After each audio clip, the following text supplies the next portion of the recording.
प्रेमाने बोला धन निरंकार जी. सीतामाता गरोदर असताना रामापासून तिला दूर का बरं राहावं लागलं, त्याच्या मागे पण एक कथा आहे.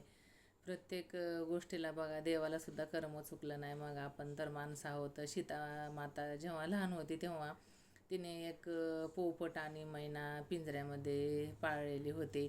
मग मैना ती गरोदर होती आणि मग पोपट आणि मैना तिला म्हणायचे की सोड आम्हाला बाहेर, मोकळ्या हवेत फिरू दे, आम्हाला इथं कोंडून ठेवू नको.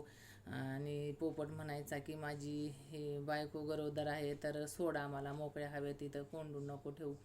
तर सीतामातेने ऐकलं नाही, तसंच त्या दोघांना कोंडून ठेवलं. पण एक दिवशी पिंजऱ्यातून पोपट हा उडून गेला आणि मग मैना पण त्याच्या आठवणीने युयोगाने तिने पण प्राण सोडला.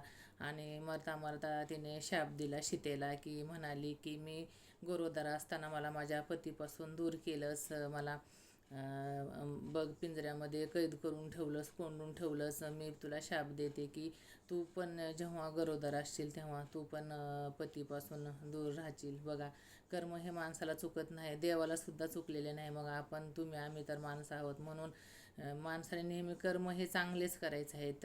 भगवान श्रीकृष्ण भगवद्गीतामध्ये 3रा अध्याय तर हा सर्व त्यांनी कर्मयोगावरच सांगितलेला आहे. प्रेमाने बोला धन निरंकार जी.